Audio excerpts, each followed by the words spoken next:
Hi, thank you for your time today. My name is Carol Parisi, and I have healthcare expert C. Stephen Tucker with me here today. This presentation is brought to you by Champion News, Awaken America, and Mr. Tucker, and you can see more information at cstephentucker.wordpress.com. We are going to talk about Medicare, because there is a lot of confusion right now, Mr. Tucker, that our seniors deserve this Medicare, and they cannot lose this, what they have paid into. How is all this going to unfold for them if a president is a President Romney and a Vice President Ryan? What will happen under Romney and Ryan is that Medicare will be saved for future generations. Unfortunately, there's a lot of demagoguery going on both sides. Republicans and Democrats, they're all throwing, insults at each other. President Obama's plan is the Patient Protection and Affordable Care Act and the subsequent reconciliation bill, which comprise what is known in slang as Obamacare. And in that plan, he has a plan to, quote, reform Medicare. Unfortunately, it will not reform Medicare. It does nothing but cut from Medicare. How much does it cut from Medicare, from current Medicare for our seniors currently? The latest Congressional Budget Office, which is a government data house, so it's not a left-wing or right-wing organization, it's just a bipartisan, non-political, crunching numbers data house, the Congressional Budget Office. And their latest assessments say that the Obamacare legislation will cut $716 billion from Medicare.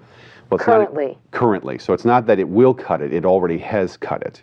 So it is taken from the Medicare Trust Fund in order to fund the new entitlement that is available to people to purchase health insurance under the President's health care law. So instead of extending Medicare for future generations, it cuts from Medicare $716 billion as an initial starting point. And they did that in order to fund the taxpayer-subsidized health insurance that is available in these new healthcare exchanges that are opening up around the country. So the problem is that it robs from a fund that seniors paid into their entire lives in order to give a new benefit, a new entitlement to people who never paid into Medicare. So that to me would be offensive if I was a senior citizen, because I've paid into this. I was promised that that money would be there for me. But unfortunately, according to the latest assessment by the CBO and the GAO, Government Accountability Office, that the Medicare program will be bankrupt by the year 2016. Now, it's 4 years away. That's 4 years away, yes. So we're hearing from people that it will be bankrupt in 2023. Well, that assessment is if the president's healthcare law is allowed to go forward and be fully implemented. Because under his healthcare law, he cuts the reimbursement ratio for doctors and hospitals and other Medicare facilities, home health clinics. He just cuts them across the board. That's his way of cutting from Medicare. The problem with that is before the president's healthcare law passed, many reputable medical agencies like the Mayo Clinic, for instance, in Arizona, just ceased taking Medicare any longer because the reimbursement ratios to physicians there were so low that they couldn't make a living by taking future Medicare recipients. And this is before the president's healthcare law passed in March of 2010 and before the $716 billion in cuts happened. What are the implications right now for our senior citizens? Most of these senior citizens are the great generation. They're my father, my parents. Mine too. We want to make sure our seniors are covered. Yes. Does the president's health care plan do that? Because clearly it has been it's shown that Paul Ryan wants to throw our grandma over the bus.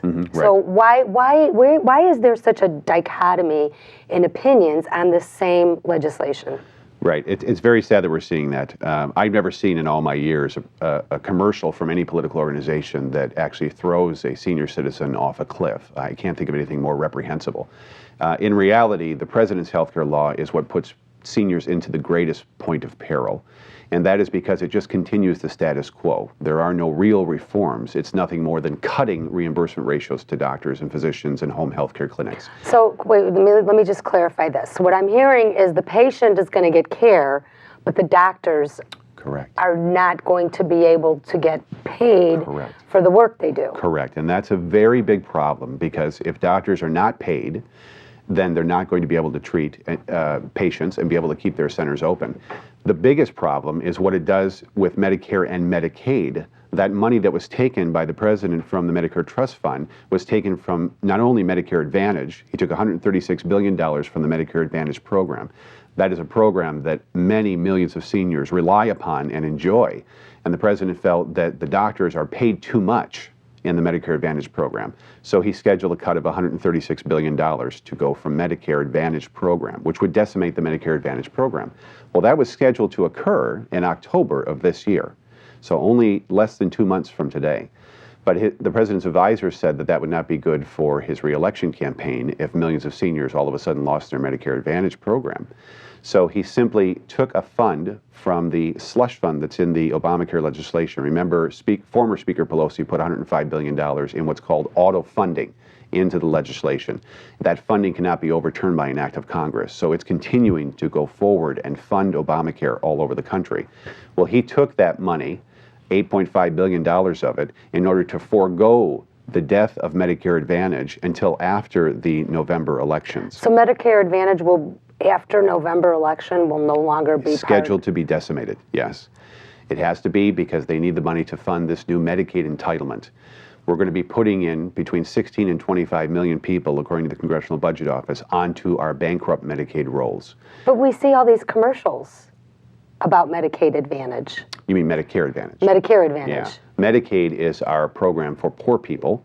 It was supposed to be for poor people, the truly indigent, in order for them to receive health care services for free or heavily subsidized by the taxpayer. Much of it started with the S-chip bill, the federal S-chip bill, which was passed under President Bush. It was a bipartisan legislation, and people on both sides of the political aisle said that children of the poor should receive free We want health to take care of insurance. children, We want to take care of poor children. So we all agreed with that. We funded it with billions of dollars. That money went out to the states. It was refunded again under President Obama in 2009 with another $36 billion, and more of that money went out to the states. The problem is, in states like Illinois, where we have a bankrupt Medicaid program, I'm not talking our pension debt, I'm talking about just our Medicaid debt. What our legislators have been doing is rolling over previous debt from the prior year into the new fiscal year. So this year, our new legislators rolled over $23 billion in unpaid bills in our Medicaid program. So why did it get so high?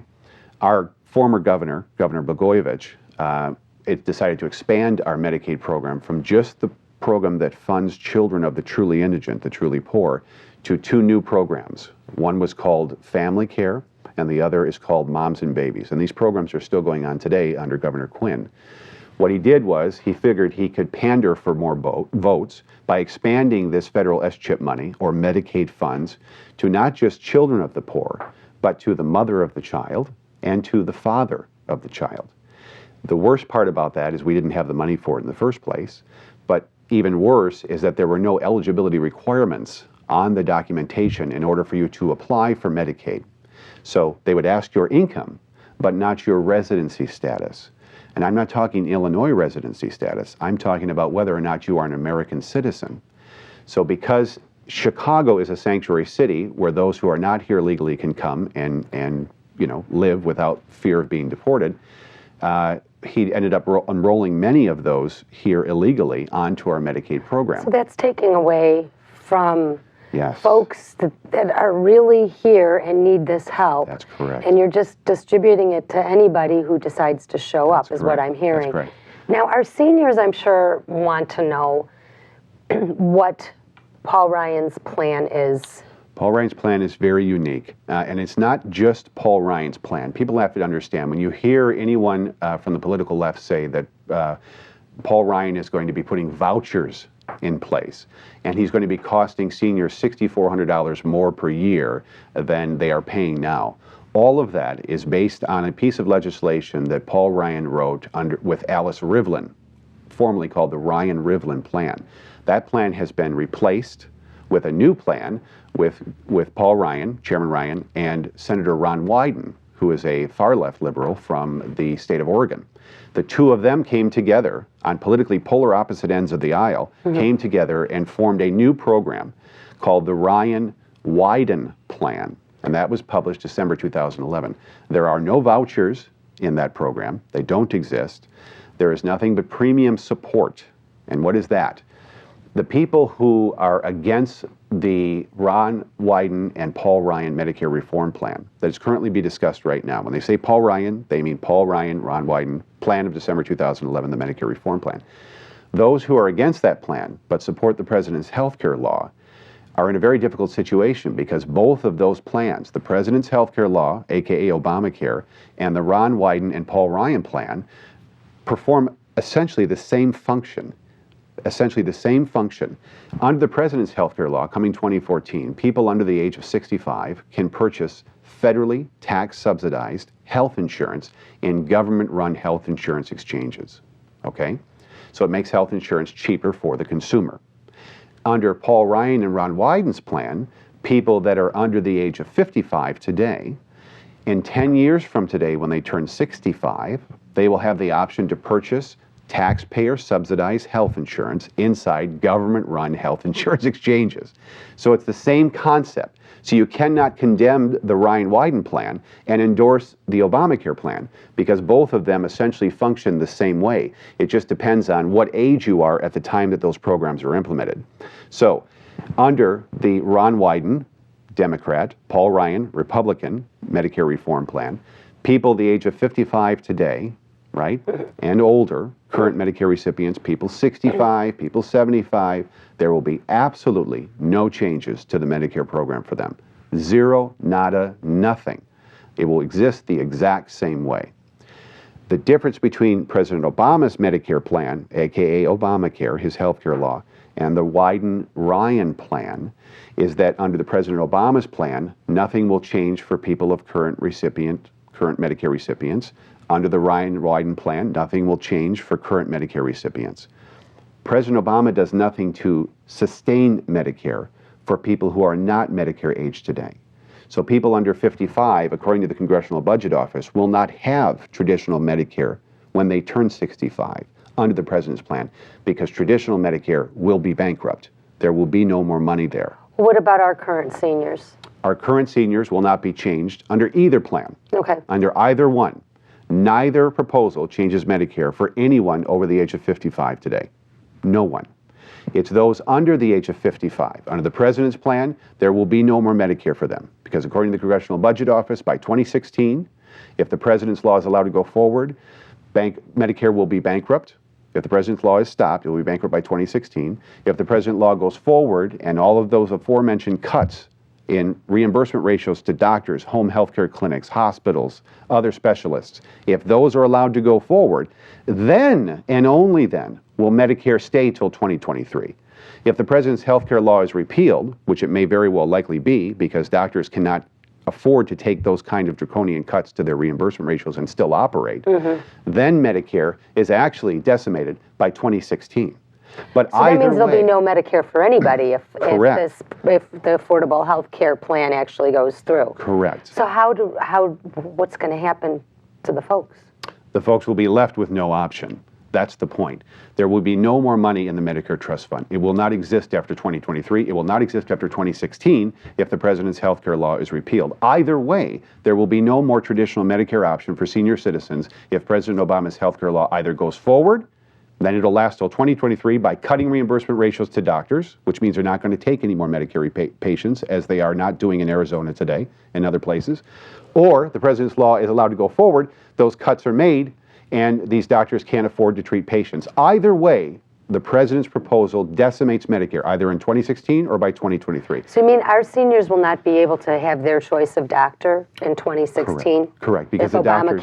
if Obamacare is maintained. That's correct. If there is no reform or repeal of that Correct. with this Paul Ryan Wyden plan. If Ryan Wyden's plan goes forward, as they hopefully plan to do after November, when we have a new president, a new vice president, then what will happen is people under the age of 55 today will have the option of either taking traditional Medicare, if it still exists. See, that's why Ryan and Wyden put the option of still keeping traditional Medicare as is.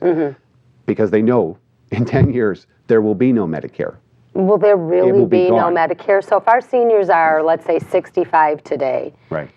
it's not unusual for people to live to be 85, 90 years Correct. old. Correct. Our 65-year-old senior today will not have Medicare, By the age Medicaid of 75, if not sooner, there will be no more Medicare for those people. if we don't reform. So something has to be done. But I thought Obamacare was supposed to, the Affordable Health Care Act was supposed to take care of all this. Yes, and they say that it will. Well, here's how they do it. They will cut reimbursement ratios to doctors, home health care clinics, hospitals, and physicians. And they don't have to be part of this program then. Well, they have to be, the doctors and hospitals have to be part of this program. If this healthcare law is allowed to go forward as of 2014, they will all have their reimbursement ratios cut. All doctors, all specialists, all home health care clinics. That is the president's option for reducing the cost of Medicare by stating that doctors make too much money and we must reduce their reimbursement ratios. You cannot do that when doctors already are in a situation where they're not taking Medicare because the reimbursement ratios are so low. Well, they have to pay such high malpractice fees. Yes. And there are so many other fees. Yes. Because when you look at those bills, there are so many fees that doctors have to pay.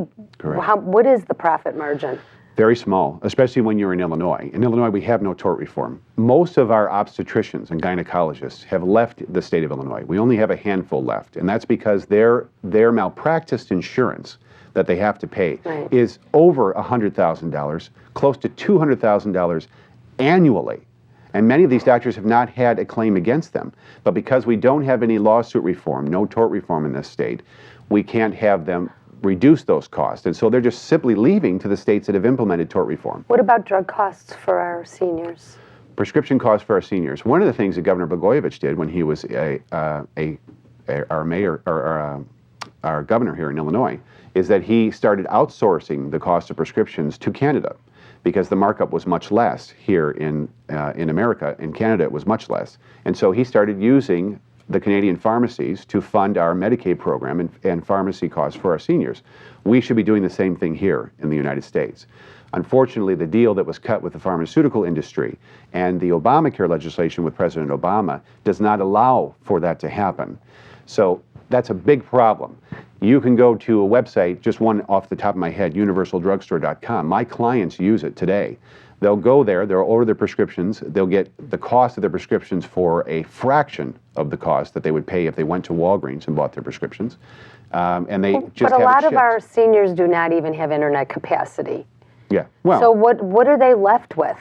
they're left with either staying with President Obama, which allows a tremendously lucrative option for the pharmaceutical industry, no longer having the option to go outside of the United States and purchase lower priced prescriptions, or they can vote for Paul Ryan and Mitt Romney, and there will be new options for them to maintain Medicare and to be able to purchase health insurance inside of exchanges. This is what's happening. The president and Paul Ryan and Ron Wyden both know that there will be no more Medicare in the next 10 years, if not sooner. They understand that the Medicare Trust Fund is gone. They also understand that we have unfunded liabilities to future generations. The liabilities, the commitments we've made to future generations who have been paying into Medicare just for the Medicare program is $38.6 trillion. These are the promises we've made to future generations. If you add the unfunded liabilities for Medicare and the $20.1 trillion for Medicaid and the trillions of dollars for Social Security, which we know there's no money left in that lockbox that FDR promised us would be there, you add them all together and you're looking at $84 trillion in unfunded liabilities to future generations. There is not enough money in the entire world to pay that debt to future generations. But I think our seniors are concerned about today. They have their medical care bill to pay. What does a single payer healthcare system look like for them? What type of care are they going to be receiving? Well, if they vote for the president again, and they vote to implement his healthcare law, they will not have access to traditional Medicare. It just won't exist anymore, as we've already discussed. The doctors will have their reimbursement rates reduced so much that the doctor will no longer be able to keep their doors open and see them, okay? That doesn't even talk about Medicaid. You see, Medicaid is the other problem. These doctors who treat seniors who are on Medicare also have an obligation under many states to treat those who are on Medicaid, the poor. So the same doctor is being pulled at two ends and the third end. He's being forced to take lower and lower reimbursement ratios from the government to treat Medicare recipients. Over here, he's being forced to take lower and lower and ridiculously low, if no reimbursement for Medicaid. And over here, he's being pulled from behind him by not having any tort reform. So his costs keep going up exponentially. He's forced to run multiple tests that he would not normally run because he's afraid of being sued. At the same time, the government on both ends are telling the doctor, you're making too much money, President Obama says, in Medicare. So we're going to cut your reimbursement ratios because we have to cut $716 billion from Medicare. Medicaid, he's being forced to take, that poor doctor, the poor, he's not getting any money there. Our doctors in Illinois haven't been paid over a year for Medicaid, but they're still taking these patients. You have to understand, right now in this country, 1 in 5 patients to doctors in this country are on Medicaid, which means the doctor has to treat 1 in 5 for free. Mm-hmm. After the president's health care law passes, because he took $716 billion from Medicare to fund a massive enrollment into Medicaid, another 16 to 25 million people, that number of 1 in 5 that he has to treat for free will go to 1 in 3. So the only way these doctors are able to survive is that they have 4 patients on private health insurance that are paying them a decent reimbursement ratio. One of them they have to treat for free. A doctor can keep his doors open. Now, if it's 1 in 3, he's only 2 paying customers, 1 for free, and one of those 2, let's say, is on Medicare, and that amount for reimbursement ratio is cut down to where he's barely making any money at all. Now he's got 1.5 patients paying. Now let me ask you a question. There was some word if you're too old for certain treatments, you're not going to get it through Obamacare. That's crazy talk. I mean, a doctor takes his oath, so he has to actually serve these patients, right? If his doors are still open, yes. There are doctors who are philanthropists today because, again, they're being paid, treating 1 in 5 for free, right? After the president's health care law, 1 in 3 for free. So you're dealing with a philanthropist who is basically treating a good majority of his clients already for free and getting really low reimbursement ratios on those who are on Medicare. So they're already doing what I consider to be a philanthropy by keeping their doors open. Once they are treating 1 in 3 or 1.5 of 3 for free, they will not be able to keep their doors open, especially without any tort reform or lawsuit malpractice reform. They just can't stay open any longer. And that's the biggest problem, is that we're shoving 25 million people onto Medicaid. We're reducing the reimbursement ratios for doctors who take Medicare under the president's plan, right? But we're not adding doctors to treat all these people. So are you telling me if I'm 75 years old and I need a treatment, if I'm not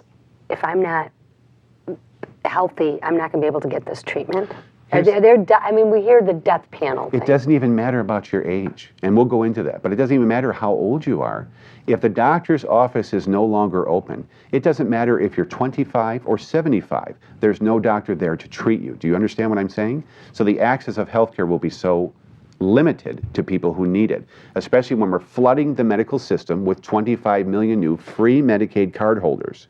We can't even treat in Illinois special needs children on Medicaid who are American citizens, truly indigent, children of the truly indigent. They're waiting just to see specialists now before we put 16 to 25 million people onto Medicaid. What is IPAB?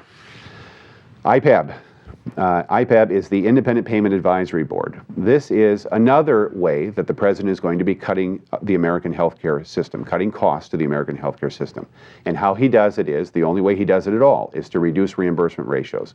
This is a panel that has been established by the president under his healthcare law. It stands for the Independent Payment Advisory Board. It is 15 unelected bureaucrats. These are people that are not vetted through Congress. They're not going to be voted in those positions. They're going to be appointed by the president. They're going to pass through the Senate, and they're going to comprise this panel. They're already being chosen as we speak. 15 people. 15 people. Arbitrarily picked. Correct. These people are commissioned to cut another $500 billion from Medicare over the next 10 years. And not just a Medicare, but the entire American healthcare system. They are commissioned to make these cuts, and the only way they can make them is to reduce reimbursement ratios.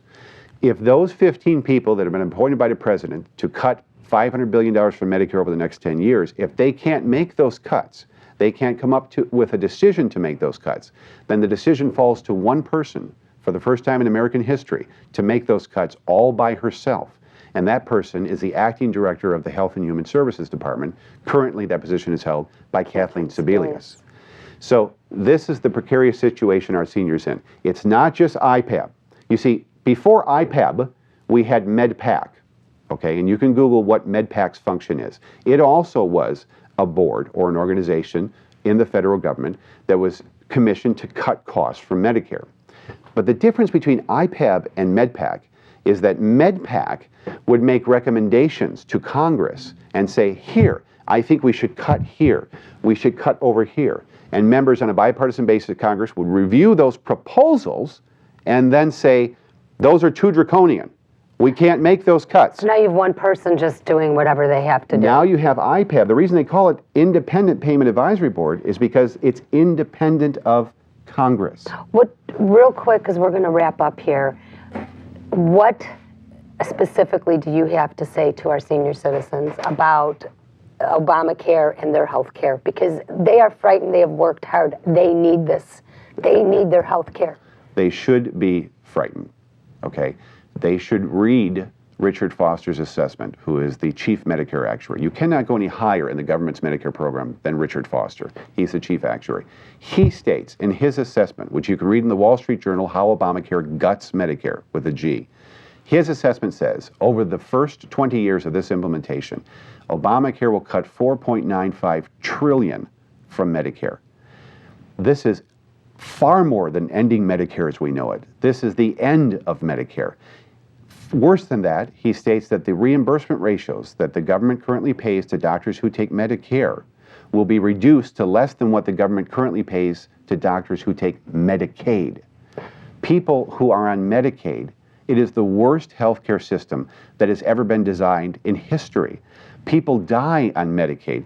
The University of Virginia study in 2009 and the American Academy of Cardiology study in 2005 say that people who have surgery on Medicaid are 97% more likely to die after that surgery than people with private health insurance, because the doctors aren't being paid, which means those poor patients are not getting access to quality physicians, but they're also not getting any follow-up care. And this is before we add 25 million people onto Medicaid. But Steve, now what's going to happen here? All of a sudden you have these people getting substandard care. Right. How many doctors are leaving the field? Many. There are several studies out now where doctors are just not going forward because of these drastic cuts to Medicare.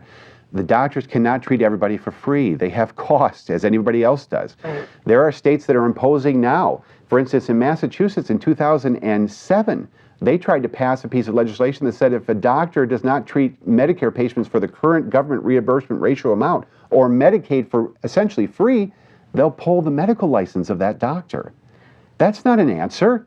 That's just not an answer. So our pool of doctors is going to get less. Our care is going to get less. Right. Ladies and gentlemen, I would really encourage you to do more due diligence on this health care bill, on what Mr. Ryan and Mr. Wyden are trying to get into law to help the senior citizens currently, right, as well as your posterity, your children and your grandchildren, to sustain this program for the life of your loved ones. Right. Mr. Tucker, I thank you very much today. Thank you for having me. If you all have any questions, you can go online to cstephentucker.wordpress.com and awakenamerica.us. If you don't have internet access, please reach out to somebody that is giving you this DVD and we can help get you more answers. Mm-hmm. I'm sure we can get folks in there to help answer some of your pressing questions, because it's your vote this November and we have to preserve these things for our American citizens. Thank you.